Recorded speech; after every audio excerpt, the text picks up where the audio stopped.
kind of the I'm faster gonna make you version. co-host Oh, right quick. yep. Let me know when you're ready.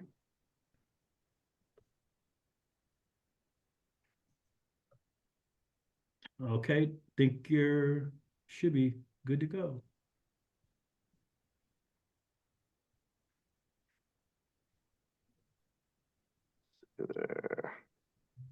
There we go. You got it? Yep. All right. Yeah, this presentation is called Your Police and You. And it clicked on me there. Sometimes my clicker's a little fast on me on this laptop. So anyway, this is called Your Police and You. And just to give you a little background on me as well, just real quick. Sergeant Kyle Nowers from the Bloomington Police Department. I've been with us for 22 years now. I've been all over the place in the department, gang unit detective, vice detective. I've been a sergeant now for 11 years, and I'm currently the head of our community engagement unit. I'm going to go through real quick what that is and then why I chose this presentation, because I actually created this one completely from scratch and why I did that. The community engagement unit, primary reason, 22 years of being a cop, one of the big things that has bothered me on my job has been the really there's so many people out there who have a terrible relationship with law enforcement that have not felt like law enforcement was somebody that they could go to if they needed help, if they had questions, and especially if they felt like their life was in danger. There wasn't even an option for them or somebody to call. And so those groups that I self-identified here locally, especially specific to Bloomington, was obviously the African American population, Hispanic, immigrant, LGBTQ community, basically any non-Christian community you can kind of think of, and then of course women in general. And then as you talk about here now, those who are justice impacted are obviously part of that. The day before we went on that panel, I was with a local group here, the Labyrinth House, which is a group from the YWCA where they have women who were formerly incarcerated and then are trying to make it's basically like a halfway house to help get them mentorship, it provides them with a safe home, provides them with education, chances for employment, and walks them through everything and really just gives them hope, and their recidivism rate is crazy low. I want to say the last time I talked to them was around 7%, which is just outstanding. So as they're talking about toys, like that's exactly the kind of thing we need to see from the male side here. And he and some other people are working on moving forward with that as well. But anyway, the real fast version, terrible relationship with a lot of these groups historically. And one of the things that's very common with this too is that none of these groups traditionally have been police officers. And so, of course, their voice is not heard and they are not feeling like they are part of that group. We're getting better and better at that as the eras go on. That's something that our chief specifically has got right in his targeted view. I'm also the head of our recruitment team. So this is one of the big things he wants to see. He wants to make sure that our department reflects the community that we live in. So we're trying to diversify our department, especially with women and people of color. So one of the things I'd done, I started doing this on my own about 8 years ago, and then officially this community engagement unit got created about 2.5 years ago with Chief Symington's help. With having a new chief who has the same vision was an enormous push forward. And so number one goal is initiating new relationships. And that's a really nice way of saying reaching out to people who hate the police, reaching out to people who are afraid of the police, reaching out to people who have never had any contact with the police. And that is my primary focus and bread and butter where I try to go after. A very close second, though, is strengthening current relationships. We're very lucky in Bloomington to live in a place that is very law enforcement friendly and have a great relationship. A big part of that is we've had a pretty professional police department for a very long time, but we could always do better. But we had a lot of people who wanted us to come to events and we just didn't have the time. So this is we needed to create this unit to have those create those safe spaces like going to the Labyrinth House, like going on that panel the other day, or 100 other things, actually many more hundred. You'll see we did 236 events the first year we created this unit from April to December. Last year we did almost 350. We're on a pace to do about the same this year. And like I was saying on the panel the other day, the more impressive number is zero. And that's the amount of negative interactions we've had. And like I said, I am actively seeking out people who hate the police. And I have not left a single interaction where they've been mad or upset and did not want to have continue the relationship. That's the part I'm most proud of. A lot of the rest of this, though, it's providing a line of communication to the community, basically like being an ambassador for the police department, giving them somebody, at least one police officer that's where we can start off with, that they know by name, that they can trust, that they can reach out to if they have questions. It's not always going to be me that's answering and solving all their problems, but I can connect them with other officers who can. Promoting trust and respectability. If we don't have that, we have nothing. All of our power of policing comes from the people. And if the people don't trust us, the people don't respect us, we will get almost no positive work done. And so that's where we really need to go out there. And that was at an all-time low in my career post George Floyd. It didn't happen in our community, but the ramifications were felt absolutely in our community, and it put a giant spotlight on a problem that we needed to do more connecting with our community. And then a big part of this too is kind of what we've got here is educating. There's lots of, I think I've done almost 50 presentations so far this year across the community on a variety of subjects. And this one that we're going to be doing today is one of my ones that I'm most proud of just because I created it specifically myself, but filling an absolute need. And what it was, I originally came up with this one for the immigrant community, people who are coming from other countries, from other police departments, where the police are completely corrupt, completely brutal, where they do not go to them. Even most average people will not even go to them for help. And so then they're coming to this country and they're feeling absolutely the same. And one of the biggest examples I kind of give to people just to let them really understand why. We had an incident about 15 years ago where a guy was targeting the Indian population, specifically the Hindu community, because they're under their religion, they tend to have 24 karat gold. And so this guy was literally just looking up in a phone book. This was 15 years ago, still had phone books, and looking up Indian names and then breaking into their homes while they were at work. The thing was, when we arrested him and found him, we had way more gold than we had victims. It turned out that there were over a dozen families who got their houses broken into, items stolen, and they never called the police. This blew my mind because these weren't, drug dealers. These were software engineers, IT people, doctors, engineers. And so when we finally had a town hall, the chief and I at a Hindu temple a couple years ago, I asked the question, like, how could this be? Why would this have been? They're like, because the police in India are extremely corrupt and they would be just as likely to steal from you than they would to help you. And so we needed to do a better job of getting to these people before they're a victim of a crime. And that's where I came up with this idea of this presentation. So I'm going to skip that one, but just go to this real quick, just we're a little short on time. A lot of other events that we do, like I said, there's that 231 events in 2022, 346 last year. We have some that we streamline ourselves, like the coffee or ice cream with the cops that we do every 3 weeks. We do neighborhood walks every month through May through October. The rest of the events are almost entirely things that we are invited to, or people that we've met and through networking, and then they want to have meetings. They want to meet on this and presentations. And so almost all of it is very, very organic and not things that we're creating, but things that other people now want to include the police department in. This is just a few photographs of the thousands that I could show you. Top left, you see there, it's like the Miracle League, which is a league for people with special needs. They've invited us now. The Chiefs thrown out the first pitch last 3 years in a row. The bottom left, there's Pride in the Park. I've got a huge improvements with relationships with the LGBTQ community. I've led the Pride Parade the last 3 years in Miller Park.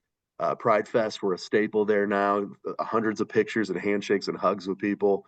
I'm going to get to the middle one last. The top right, you'll see it's Chief of Police Jamal Symington there. And some little kids even come to one of our coffee with the cops. The parents will bring them dressed up as police officers sometimes. Bottom right, you got our trunk or treats. When we first started doing this, we were doing one trunk or treat a year. That's all we had time for. And that's when I talk about those things that we should be going to, but we just don't have the time for. We now do 18 trunk or treats last year and this year each. That's an incredible chance to an opportunity to meet the children. And in the bottom there, you see one of my other officers there. She's part of the community engagement unit, Officer Molly Monahan. Now, her other job, all the other officers in my unit have full-time jobs, and she's our sex offender compliance officer. So a lot of times she's dealing with some really dark subjects. And then, so it's really nice for her at times to get a chance to actually hang out with kids and do some really fun things. The middle one there were the suit and ties. That's one I'm really proud of, and I've got not as happy of an ending to this one as I usually like to have. A really super fast story because I've told this one a lot recently. We're short on time, but that was where I got my first life-saving award ever. The gentleman in the dark jacket there, his name is John Elliott. He was the former head of the NAACP here, and the other people in there. We all performed CPR on him as he was having a heart attack a year ago at the NAACP Freedom Fund, and we saved his life. Unfortunately, horrific news. I just found out last night that Mr. Elliott has passed away just 2 days ago. So, like I said, not as happy ending as I always like to have. Just found that out yesterday. I'm pretty upset about it. He's a super sweet man.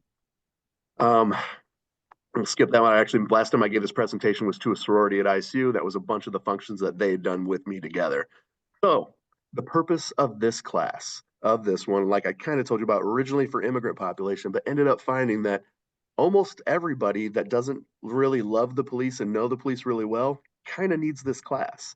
And I found that out because I've actually given this class the most often to sororities at ISU. They've been the ones that have asking for it, which is really interesting. And then each time I've given it, they've kept me for an hour and a half after the class asking questions. And as I've told, if you've heard me speak before, like one of the primary reasons for our presentations that we have too, yes, it's to give you good information. I think there's very valuable information in this, but my true ulterior motive for every time I'm giving a presentation is actually just to earn your trust, to get that 1 hour with you to where you look me in the eyes, you see that I care about this. And then by the end of the class, there's time for Q&A to where you get to ask me the questions you've always wanted to ask a police officer. You now feel comfortable asking me those questions that maybe you're a little scared to ask before. And that's why we like to create those safe spaces where you're in your home, you're in your business or your sorority, your fraternity, whatever it is, and you feel comfortable now asking a police officer a question you might have been afraid to before. So the big purpose is otherwise learning how and why police do what they do, reducing fear and anxiety. So I try to come up with most of the typical situations where someone's going to come into contact with a police officer. And anxiety usually comes from the fear of the unknown. And the more that we can talk about why some things happen and give you kind of even a background of what to expect from these things, it can help reduce and lower that fear and anxiety, both for you and the officer. Because like we'll talk about what to do on traffic stops. And so if you know what to do on a traffic stop that's going to lower that police officer's anxiety, that will then in turn lower your anxiety and then the anxiety of everyone altogether. Promoting cooperation for a better, safer community. That's what I think in all of my contacts with people, when I say I had zero negative contacts, it's because every single group that I met, and this is something that I have to take back to my officers and let them know that this was my finding, is that everybody wants to feel safe. Everybody wants to feel protected. And whether they first admit it or not, even the most hate-filled person for the police and law enforcement, if you come to them with an open, honest, and really caring approach, all of them eventually will admit they want to feel that the police represent them and care about them. And they want to be able to have the ability to call the police if they really need them. Who are your officers? Those are some of the things so when I took this too, when I first created this class, I reached out to NAACP, Immigration Project, people from the Muslim, Jewish, Hindu community, and asked them all, like, what would you like in this class? What would be beneficial? And they really just wanted to just knowing who the officers are. So I tried to show some photographs in there of just like, these are kind of the things we like to do. And everybody's a little bit different, but we're humans. And this, the thing I try to do with all of this is that having these opportunities where we can meet together and just be human together because officers a lot of times will get so locked in when they think of somebody who was formerly incarcerated, they put them in a little box. This is who you are. You're a felon, but you are so much more than a felon. And a police officer, if they've arrested you, you're a cop. That's all you are. You're a faceless bureaucrat with a gun.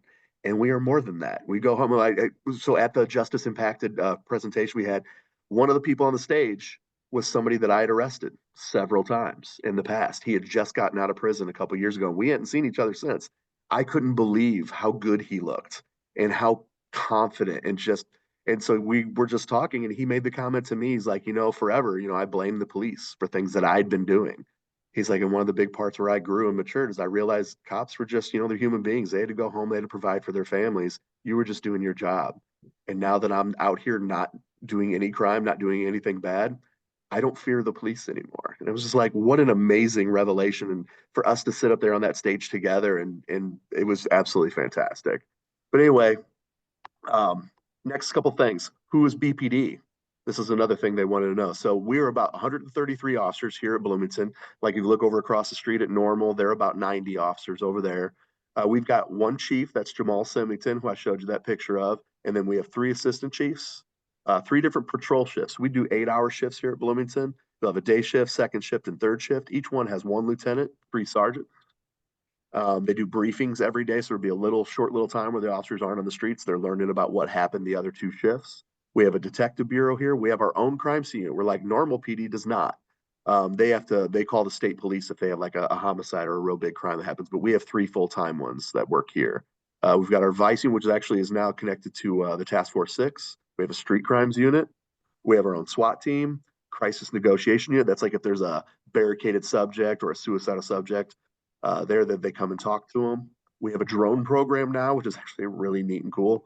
And then the community engagement unit and some other groups too, like the school resource officers and other groups as well. There's a lot of other different parts to our community, but I'm going to talk about the school resource officers a little bit later.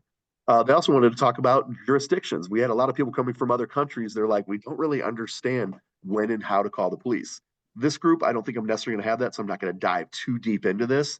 But there are different jurisdictions here just in our little pocket that we've got here at Bloomington Normal and multiple different agencies. You've got the Bloomington Police Department that governs Bloomington. You've got the Normal Police Department covers Normal, the Sheriff's Department, which covers the entire county, and ISU PD, which covers just ISU.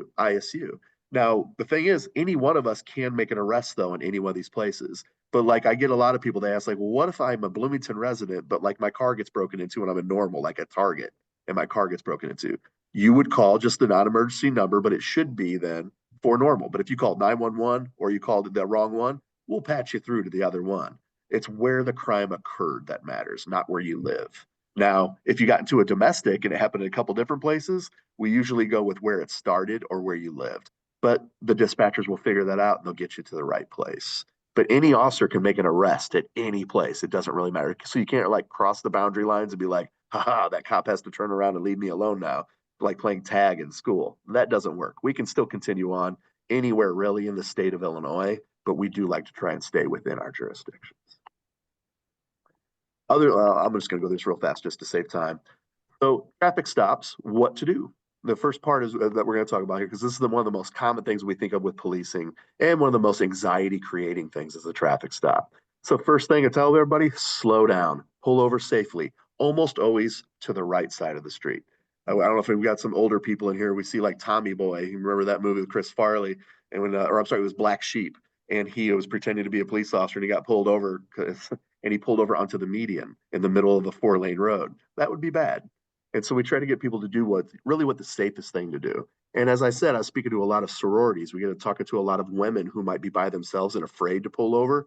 It is okay to wait until you can pull over into a brightly lit spot. Or I get some too, people from the African American population are like, I also don't feel safe pulling over the police officer in the middle of a dark road. I'd rather go somewhere where it's well lit. Perfectly fine to do. And it is legal to do that as well. Some of those things to do though, slow down. Turn on that turn signal so that officer sees that you know that they're there. And maybe especially when you're on a place like here for Bloomington Normal, Veterans Parkway. I would almost never recommend you pull over to the side of the road on Veterans Parkway. Get up to that next intersection and then find a nice safe parking lot or another quieter side street there to pull off onto. That is perfectly fine. Now, the longer that that goes on, you are going to make that officer have some anxiety and think that you're either thinking about running, thinking about hiding items. Just be aware, it will raise the officer's anxiety, but if that's what's going to do to make sure that you're going to be safe, that is fine. Stay in your vehicle until told otherwise. This is something that was interesting from the Hindu temple town hall. They told us that in India, it was very common in a lot of places where the police officer stays in the SWAT car and the driver would actually go back to the police officer. That's another reason we need this class to teach them. In America, this is how you do it because you're going to freak the cop out if you jump out of your car and start coming towards them. So stay in your car unless told otherwise. And like on felony stops with the officers ordering you out of the car, things like that, then please comply. Keeping hands visible. I know everybody thinks this, but you always get when you're under panic, the number one thing that they teach every police officer throughout the academy from the very beginning of the academy is what hands. Your feet aren't going to kill us, your mouth isn't going to kill us, and nothing is going to kill us except for hands and whatever weapons you might put in. So every officer is always going to be concerned, where are the passengers or the driver's hands? So keep them nice and visible the whole time until the officer gets up there. Now I know you're thinking, should I be digging around getting my driver's license insurance?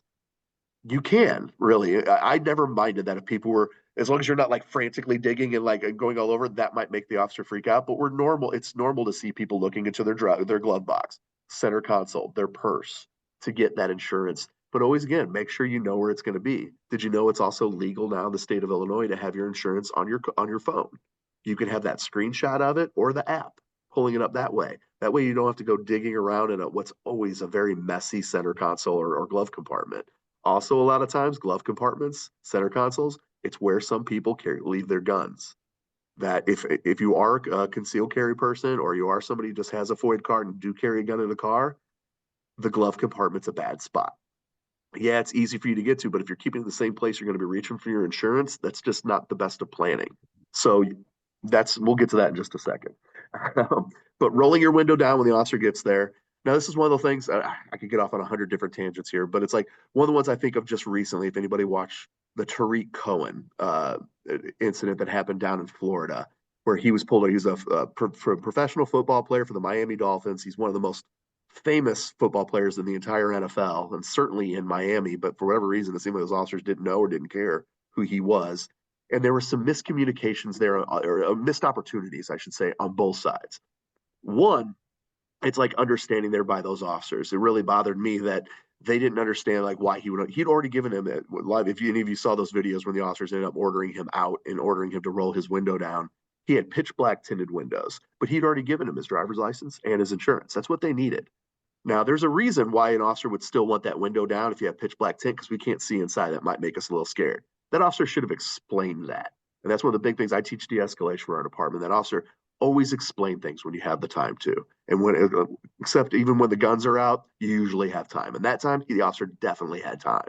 And he explained, listen, I need you to have your window down. Here's why. This makes me feel unsafe. I can't see where your hands are doing, blah, blah, blah. But also on Tariq Cohen's side, I can understand why he would want it rolled up. It's middle of summer in Miami. It's probably like 95 degrees down there, and that doesn't even include the humidity. He probably wants the windows up so he can keep himself cool. Also, he's super famous on a very busy road during the daylight. Probably doesn't want his picture taken. Also understandable in this very kind of embarrassing situation. So both of them are kind of right. Those officers could have very. Otherwise, all things being equal, if you don't have those kind of awkward things going on, please roll your window down. All it does is it's a barrier. It's another way for you to be polite to the officer or impolite if that's what you're trying to get across. If you're wanting to be rude, keeping that window up, you will serve that purpose. I'm just telling you, that is the nonverbal communication that you will give if you keep that window up. It also serves as a barrier so we can't understand each other. Officer will then greet you and should explain the reason for the stop. They have a set of things that they're supposed to do. Like, for example, I'm Sergeant Nowers of the Bloomington Police Department. I'll let you know the reason for this traffic stop is you were going 10 miles per hour over the speed limit. Do you have any, they might ask you, do you have any legal justification for going this fast? Or they usually jump right into, then at this point, letting you know also, the stop is being audio and video recorded. And then they're going to ask for usually driver's license and proof of insurance. Very rarely do they ask for registration. I know a lot of times in movies they'll have registration. Yeah, you're supposed to legally have that in your car. However, I never understood why asking for that unless there was a discrepancy about the license plate, because all I have to do is run your license plate and I get your registration. It's very simple. So for me, it was always driver's license and proof of insurance. Is there a firearm in the car? We kind of touched on that a little bit before, becoming more and more common these days, especially since concealed carry. Now, this is one of those things that I know, again, if we have somebody who's justice impacted, you're a felon, and you can't carry a gun, then yes, do not make sure there's no guns in the car. For anybody else, though, that is a legal gun carrier, I know it seems counterintuitive. I've asked this to probably 20, 30 different cops and gotten the exact same answer from all of them, including myself, how I feel. We love it when someone tells us they have a gun in the car. Like, it actually lowers our anxiety. It's like if the hands are on the steering wheel, they're like, officer, I just want to let you know I have a firearm in the vehicle. And I'm like, okay, without reaching for it, can you tell me where it is? And that was a key point, because there's another one that I don't want to go into a real deep dive, but a very one that I talked to officers about in my de-escalation one is, if we've got a little bit older crowd here, the Philando Castillo shooting that happened in Minneapolis years ago, where he was an African-American officer shot by a African-American driver shot by a Hispanic officer in Minneapolis. And one of the big problems, if you break it down, was miscommunication and what the officer should have asked him. Philando was a legal gun owner and had a gun in his front pant pocket, and he had a concealed carry license.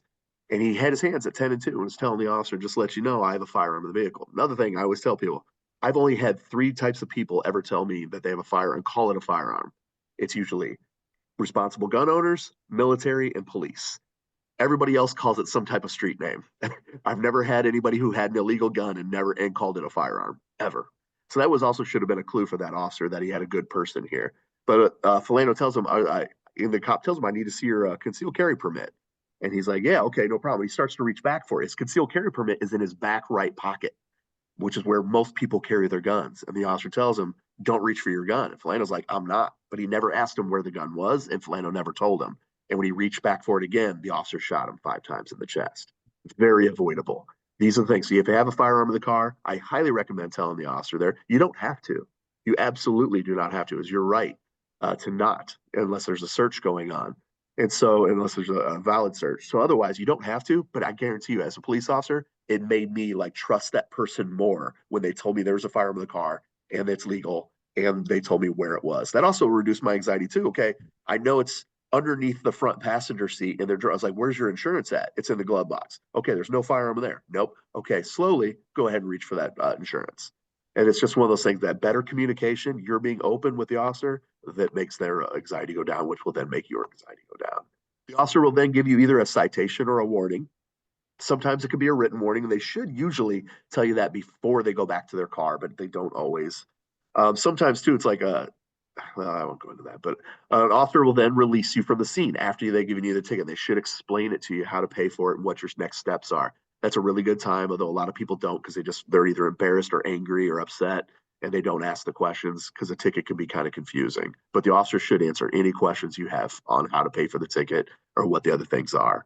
Then the officer is going to release you from the scene. When they do, make sure you pull safely back into traffic. I recommend using your turn signal. Sometimes you'll have an officer that will wait for you to do it before they leave because we're wanting to make sure you don't get hit by oncoming traffic because they can see our lights.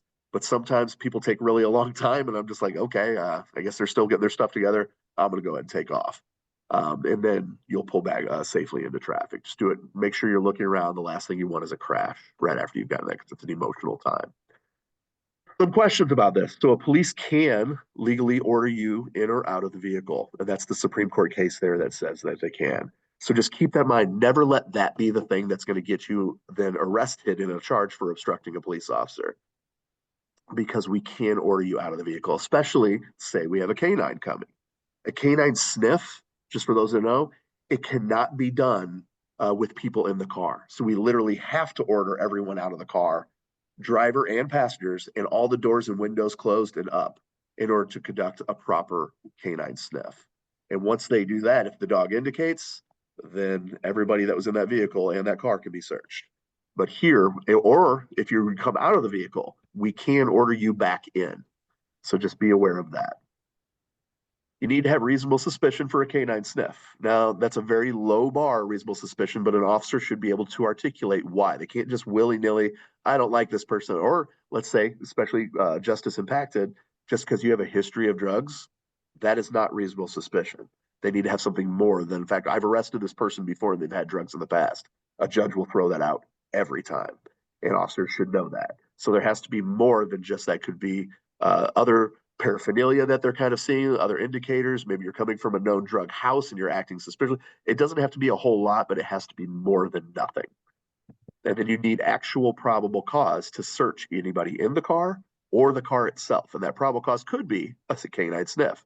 It could be drugs visibly seen in the car, even if that's like marijuana flake. Even though marijuana is legal right now, it's still not legal to transport in cars unless properly sealed from coming from a dispensary. So pieces of a blunt, a joint, a flake on the floor, could be torn up baggy corners, possibly could be added those. And that wouldn't necessarily be a probable cause. I'm sorry, but open alcohol is another one of those things too. You don't want to leave those empty beer cans in the car. That's enough for probable cause to search for things like that, or scent of fresh marijuana. A canine alert, like I said, all the can be searched, plain view, drugs, weapons, illegal items. Odor of drugs is the same thing. Police can request ID from anybody in the car. However, unless you're the driver, you are not required to show your ID unless, I'm sorry, I'm gonna move where all the pictures are here on the screen that they're blocking some of my words there. There we go. Unless you're suspected of violating an offense like no seatbelt or open alcohol, something like that, that you are not otherwise required to. Otherwise, as a passenger, even though I know you always feel like you're doing something wrong when a police asks you for your ID and you want to say no, you don't have to provide them that ID. Now, I will say, as we are talking about justice impacted people specifically here, those on parole do. Those are just your specific rules, just being on parole. And you are also subject to a search at any time by those officers. So just be aware of that. But the rest of the car is not. Now, the immediate area of the car where they have access to is also, but not the entire car. Um, if you don't have a license, please, please, please don't drive. It can get very, very expensive.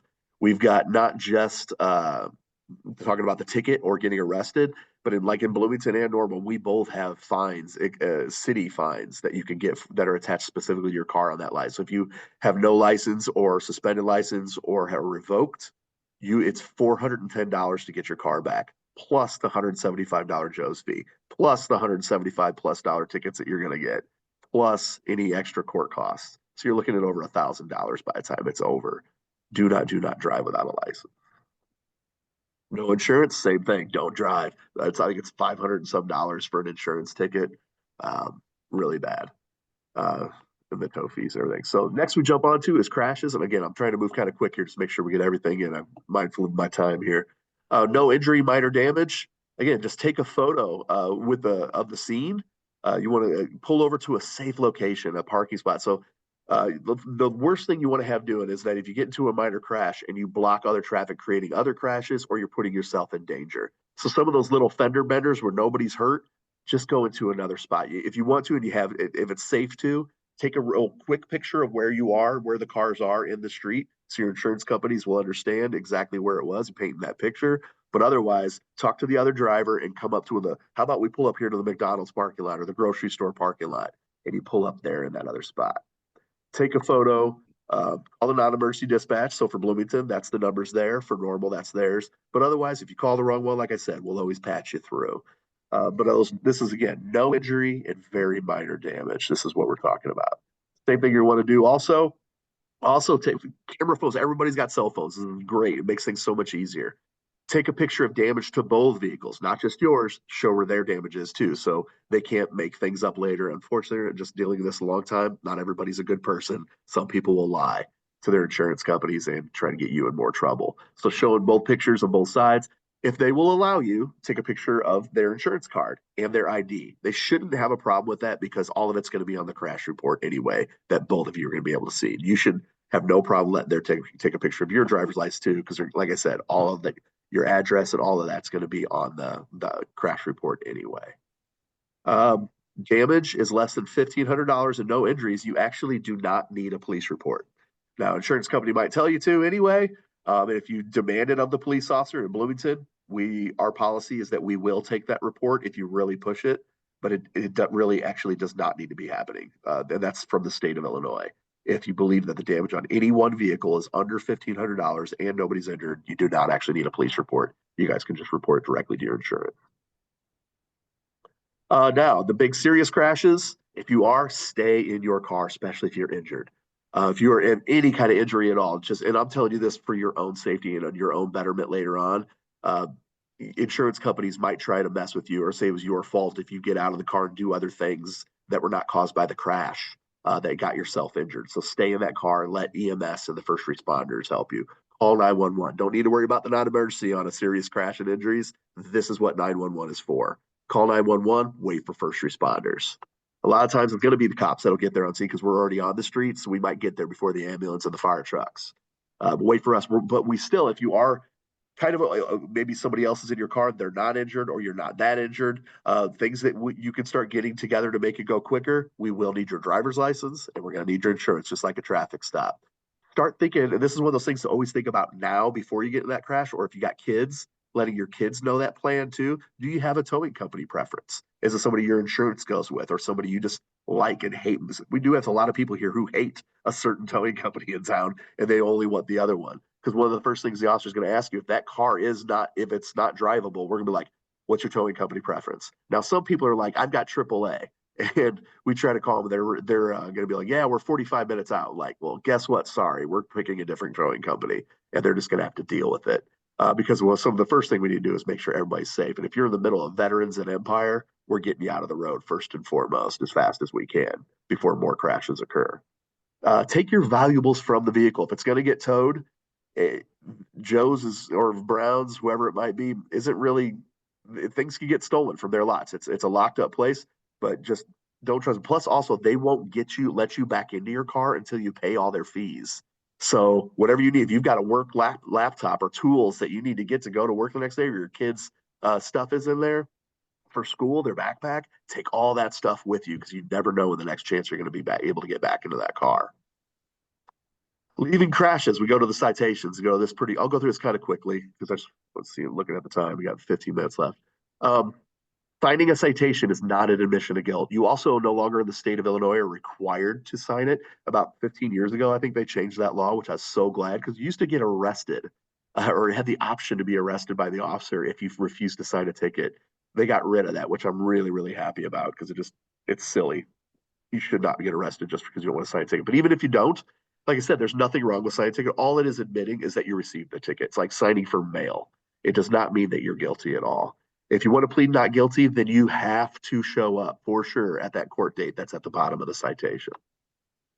If you want to plead guilty, you can fill out the bottom portion of the blue, which is going to be the blue ticket. They'll give you 2 copies. And the blue one is the one you got to fill out if you want to mail it in. You'll send the appropriate payment in with it, though, too. I've had other people, too, who have marked guilty, sent it in, thought they were going to get billed. Well, they ended up getting their license suspended because the city and the county didn't care and they don't reach back out to you. So make sure you're sending like a check or whatever it is. And you can do this stuff online now, too, which is pretty awesome. That's new-ish that you can do this all online, which is great, much more convenient. Ordinance violations. Now these are city tickets. So they are not the state ones like we just showed there. This is for things like you most often we see with our college kids. They're getting them for, illegal possession of alcohol, a fake ID, underage in a bar, public urination. But we can also do sometimes fights. People have gotten in fights and they don't really want to press charges or not wanting to go to court, things like that, but it's still a nuisance and it's causing problems. We might just write them an OV. So this ordinance violation, it's like a giant parking ticket. It won't go on your criminal record, but it is a ticket that you are legally required to pay. The only time it might go on your record is if you refuse to pay and don't show up, then a warrant could get issued, and that could be some like an issue where it could turn criminal by the city. But otherwise, you pay the ticket and it just basically goes away. It won't be found on like if they do criminal history checks for work, businesses, things like that. So this is a nice option for police to have to give you these things that's not necessarily creating a criminal record for somebody, but still saying this is behavior that should not be tolerated, especially like with our college kids. We're not really wanting to create a criminal history for them, but we are wanting to tell them you can't do this.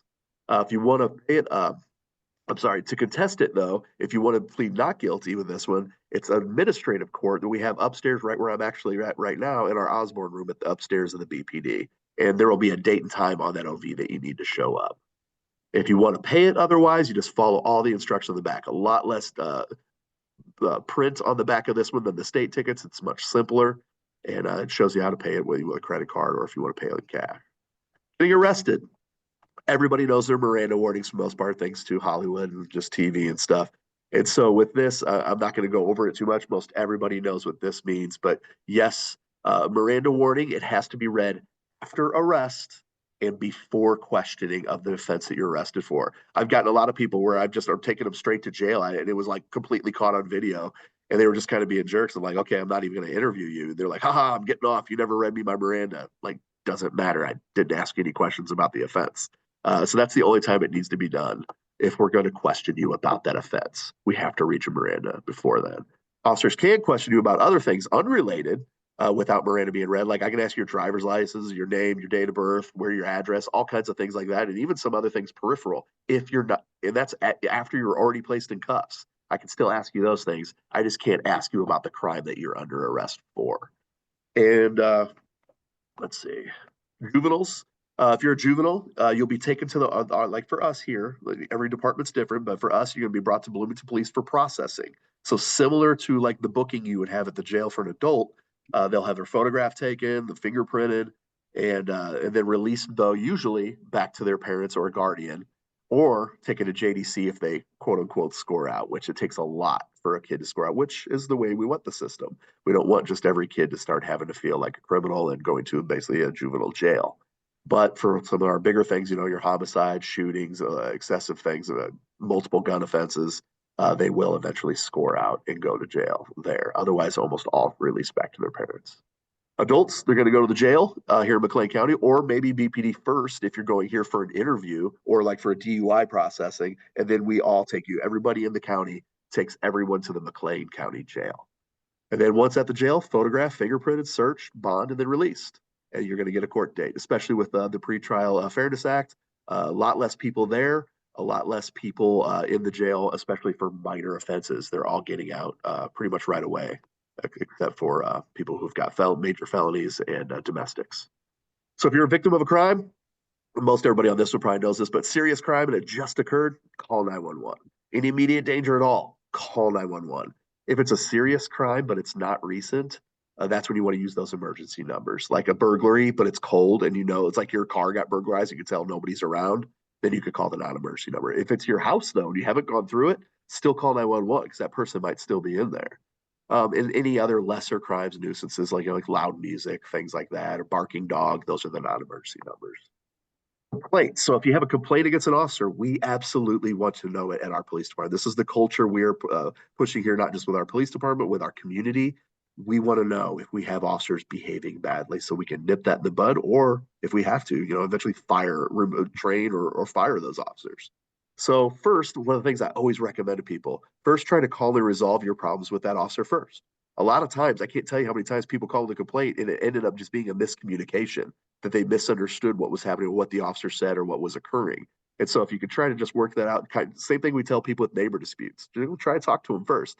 But if it needs to go to the police, then otherwise, But if not, then yes, if you want to make that complaint, then you can either call or go in person to speak with a supervisor. I highly recommend you try, if you can, to go to the same shift that the officer is in question, so you get his or her off a supervisor. It just simplifies things on our end and makes it all go quicker for you as well. However, if you can't, you can come in whenever you want. We're open 24 hours a day, 365 days a week. If it is still not resolved by you talking to that supervisor, then you can absolutely complete a citizen's complaint form. We have it available on paper, or you can find it online on the City of Bloomington website, police website. The Citizens Review Board also can give you access to it and walk you through it. So will the NAACP, and not in our town. They all have access to this form, and it's available right now in English and Spanish. And then with that, how it will go, you'll then contacted by the Office of Professional Standards. That's like our internal affairs. That's just our term here at Bloomington, what we call it, Office of Professional Standards, or OPS. The only time a complaint won't be taken right away is if that person is obviously intoxicated. Then they'll be asked to come back when they're sober. Otherwise, the rest of those didn't come back with that for whatever reason. But no, what'll happen? Yeah, they'll contact you and they'll tell you how it was founded, and whether it was, and usually there'll just be some follow-up feedback from the OPS. I'm sorry on all of that. Now, what we also have too to counteract that, we never had this before, obviously, until Chief Simmons got here, oddly enough. But we have thank a police officer. So if you have a really wonderful interaction with a police officer, you can actually go to our website now for the first time. We've had this for about 2 years now, but you can thank an officer. It's a really short form that basically just, you can put your name, address, phone number, and then the date and time that it happened. Because if you don't know the officer's name, we just want to be able to track that person down. Because the chief sees every single one of these that come in. And it's wonderful, for that officer just to feel good, because we don't get a whole lot of positive feedback, as you can imagine, in this line of work. But also, as the supervisors, and it's other things, we want to reward good behavior. It's that psychological Pavlovian response. If they've done something good, we want to let them know that the community thanked them and thought it was good too, so then they'll repeat that good behavior. School resource officers, I told you I'd come back to this. This is something that especially the people from the immigrant community were especially wanted me to add, because they don't have this in other countries. So they're like, are our schools unsafe? Is there a problem? Why do they need to have police officers in the schools? And one of the things I told them is like, no, absolutely not. These schools, especially here in Bloomington Normal, incredibly safe. But they operate off of a very different model than the regular police do. They call it the SRO triad. It's that the officer is an informal counselor, they're a mentor, and then they're also a police officer, but almost last. Now, of course, if that school shooter's coming in, that's where they absolutely need to jump into that role. But otherwise, they see their role as a helper and an assistant to all of the people that work there at the schools. And I can tell you personally here that when the Black Lives Matter protests were going through, and there was a lot of talk of defunding the police, And I was speaking with, if you see the guy that's there with the Eagles bird down there at the bottom, he's our longest serving SRO, Officer Wagehoff. And he's on his last year. He's actually retiring next year. He's at Evans Junior High, where my daughter goes, and she adores him. But he's a great cop. And so I was asking him when all this was going on, he's like, Kyle, I'm not surprised at all. He's like, I've gone to these trainings nationwide, and so many of the departments around the country are not doing this program well. And I know we've got somebody here from Chicago, and hopefully they have changed their program. Because before, he was like Chicago PD at one point was rotating patrol officers through the schools. They had no relationship with the teachers, the administrators, the parents, or the kids, and they didn't know the culture because it's a very different way of doing this job than it is to be a patrol officer. You have to like be there to help, not just take over everything. And you had the relationships matter more than anything. And so when there was some people who tried to then step Hey, forward here Kyle, locally you at Bloomington froze and up. Normal to have the SROs removed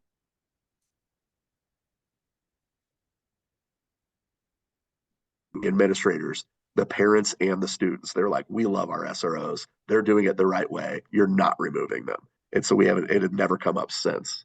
Um, but you'll see there too, they go through the restorative justice model, which is focused on rehabilitation through reconciliation with victims and the community. And you see, we got Officer Mack down there at the bottom left. He's for our grade schools. Wage Off's at Evans. Officer Nick there, Nick Jones. He's at the junior high, at Bloomington Junior High. And then I don't have a picture of him, unfortunately. This would be, he doesn't have very many. Scott Day, but he's at the high school, does a wonderful job. A few other common questions that come up, and I know we're coming up to the very end here. I want to go this really fast. Can you audio and video record the police? Absolutely. In the state of Illinois, you 100% can, as long as you don't interfere with their work. So if you got like a friend that's on a traffic stop and you happen to be walking by, yes, you can record. If you're the passenger of the car, you're the driver of the car, yes, you can record it, audio and video. We do not have expectation of privacy when we're on the job in public. Police do not. So you can always record us audio and video. And so just you can't get in our way. So if the officer's like, you need to stay back about 15, 20 feet, and then you can record, that's fine. Because they have to still be able to do their job. And the courts have all agreed with all of that. Will BPD contact ICE, immigration, if customs and enforcement, if we have contact with an undocumented person? Almost never. There's the Illinois Trust Act, which actually requires that we do not almost ever. It's unless they've been arrested for a very serious crime, then the jail will usually contact ICE on something like that, like the address of a murder, and like the high-end drug dealing, stuff like that, but almost never. In fact, it's illegal in the state of Illinois for us to comply with a ICE warrant. They're invalid in the state of Illinois. And so I don't know of any time here when I've been at Bloomington where we have contacted the police, ICE at all, except on somebody who's like a horrific, got arrested for major, major crime. What if I don't speak English? We have Spanish speaking officers, but we also, amazing is Google Translate. The apps these days are incredible. We also have our dispatch 911 have a language line we pay to. And so we have access to like, I think it's like 170 languages or something like that we can get. So it's a little slower going, but we will get through it.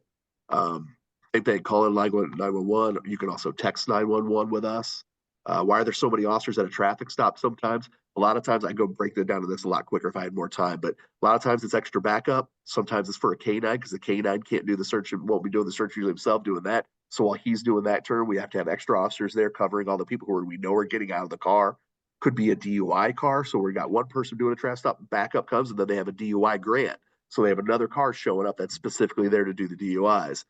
Sometimes you have field training officers. So it looks like, why do they have 4 officers on this one car for one person? Well, it's 2 officers actually, but they're both training someone else. And so it looks like 4 officers, but it's technically in our eyes, it's 2 while they're training 2 officers also. So it can be kind of deceptive.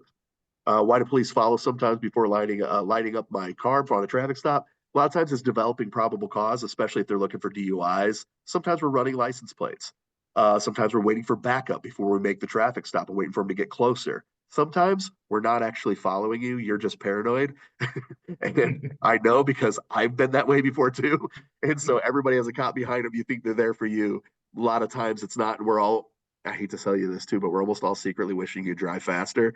It's like, I need to get where I need to get to. Why are you going 5 miles per hour to the speed limit? But we understand it. So that's all my information. I went through that really, really fast just to make it under the 1 hour, and I hit it right at 2 o'clock here. That QR code has all my information. If you use that, all that information that's there on the left is my digital business card. So if you need that, please always feel free to reach out to me at text or email. Anything I can do, any questions you ever have. If you'd like us to come to your school, business, place of worship, whatever it might be, and talk, Like I was telling the thing the other day, I'm the cop that doesn't get offended. I really don't. If you have difficult questions and you want to ask without any worry about making me mad or anything like that, I'm the cop you can ask those questions to, and I welcome those. Thank you very much. Thank you, thank you, thank you, Sergeant Hours. I'm pretty sure we have a couple of questions, but anyway, let's show Sergeant Hours some love in the chat.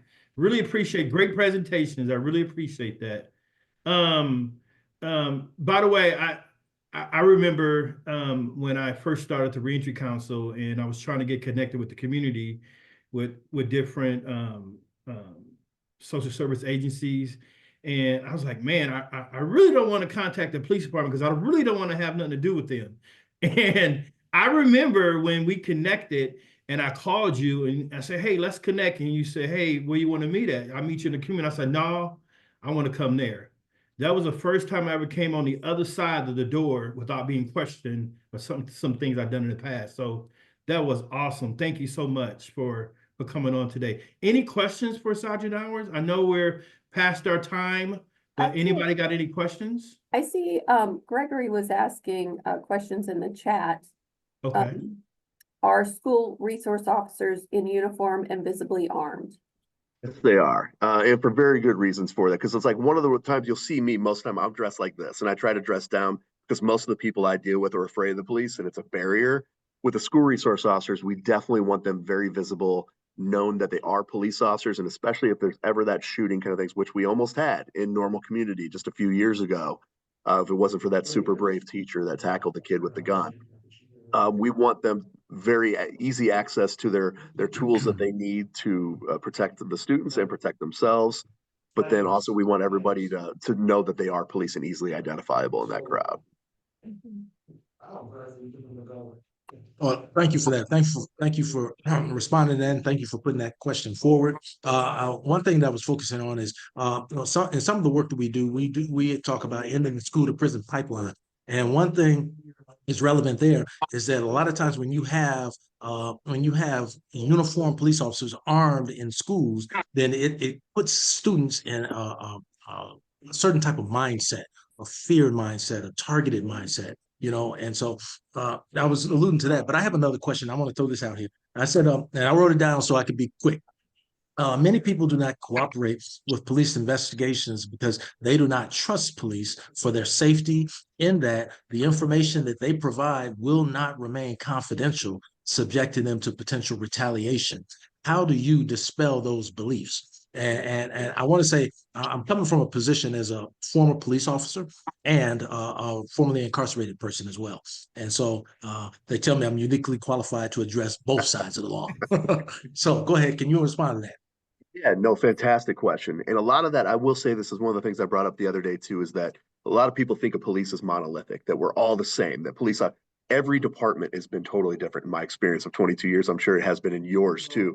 Jurisdiction. So it's like one of the biggest things here is I can only control what I can control. And I can control what we have going on here in Bloomington Normal and the culture that we've set here and the trust. So our ability to get things done, if we release people's information when they were giving us confidential information, our trust would be at absolute zero. And it should be. Because so it's like, so I can't promise you what every department, every police is going to do, unfortunately, in those circumstances. I can tell you here, we definitely buy that. And as somebody that's worked undercover, I've worked on a gang unit for a lot of times. A lot of my stuff relied on people giving me information on what's going on anywhere else. I never relinquished that information. And so it's like I always like had people giving me constantly information like, hey, I don't want to make a report, but this person's doing this. I'm like, good. I need that information to know how, where I can go and try and find them. And then I'm going to build that case myself. And in my report, a concerned citizen provided me with this information, but it's not anything they would ever have to testify about. Everything that was going to have to be testified about, I'd have to build on my own. Now, I want to go touch on your first part real quick though too, because about the schools, because you're 100% right where that can create that it goes back into that restorative justice model and the culture that you set there. Because they're going to see uniformed police officers in the regular community anyway. But one of the things that they see our officers there, and at first, yeah, it might have been a shock when school resource officers first are in your building, but they've got it now. They're used to seeing them, and the style that they do and the way that they approach their job is we do not. He's like they do everything in their power to never, ever, ever put handcuffs on a kid inside the school or ever even make an arrest inside the school if they don't have to. Like I know they got someone where they're like going up to them like, listen, you got warrants. We're going to take care of it later at school. I talked to your mom. We're going to deal with it tonight. Okay. You missed court. Don't ever do that again. But I'm not kicking you out of school. I'm not taking it out now. And they do whatever they can to try to avoid that. Not every school does that. Not every school resource does, but that's how you build up trust. Because yeah, we don't want them seeing us as the enemy, and you should not be an enforcer. It's about creating a safe environment. Great questions. Hey, Sarge, I got one quick question. And you talked about people being able to record police officers. Could you tell us what is the process to acquire body cam footage or footage from your guys's, if someone doesn't have their camera, but for whatever reason they need that for court or whatever, how do we get your guys's footage? We have a right to that, right? Yes, absolutely. So that you would obtain a fantastic question. I need to add that actually to my slide. And to get that, you use the Freedom of Information Act. FOIA is how we term it. FOIA, Freedom of Information Act. And so you can you apply for that on the City of Bloomington website. And every community has this. This isn't just an Illinois thing or a McLean County thing. This is nationwide, where you can apply for that, and then you have access to those government videos. Now, there's certain things that it might take a little while, and they might charge you if it's an extreme excessive amount of information you're asking for. But otherwise, I think it's like $5 usually is for what it is for like a video. And when you get it, it might take a little while because they will redact the innocent people that are in there. So if there's children, addresses, or phone numbers that maybe they get brought up, or if there's somebody, might be somebody, naked in some of these videos that come up, we're going to black out some of those things and things like that are very private. And then you will get the rest of it. That the same thing that your attorney would get to when it goes to court, but you could get that even yourself. If we get those all the time. We have a person, a civilian that works in our department full time, and her entire job is just going through Freedom of Information Act requests and making sure that they're complied with in a timely manner. Thank you. Anybody else? Well, Sergeant, I just want to okay. thank you, Sergeant, for your comprehensive presentation. I really, really appreciate that. Well, Sergeant, I just want to thank you so much for coming on and sharing some of the knowledge that you do in the community. And that's one of the things of the McLean County Reentry Council is building relationships. And I know we can build, we need to continue to build relationships with the police department. And on yesterday, during that panel, was that the very first time you guys ever did an interaction with people that have been just as impacted like that before? Was that the first time?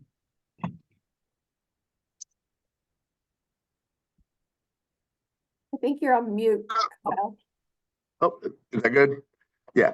So yeah, yeah, that was the first time I've been on a panel like that. I think that our PD has as well. And Christina, that was her first time putting that together. I mean, I've done other things with Labyrinth House. I've done other things with you and going to some of those job fairs, but in a formal setting like that for a crowd to ask questions, I thought that was invaluable. I thought that was absolutely fantastic. Thank you so much. Anybody has any announcements? Like I said, thank you, Sergeant Nowers. I appreciate you. Anybody have any announcements before we let you go? I know we passed the hour, but if anybody have any quick announcement, they're more than welcome to share. Okay. Well, I just want to let you guys know, put this on your calendar. We're having our annual McLean County Reentry Resource Fair on May 3rd. It's going to be from 12 to 3. We'll be coming out with more information. We'd love for you to have your tables, your resources out there. And if you know anyone that could benefit setting up a table at our resource fair, we're surely appreciate that.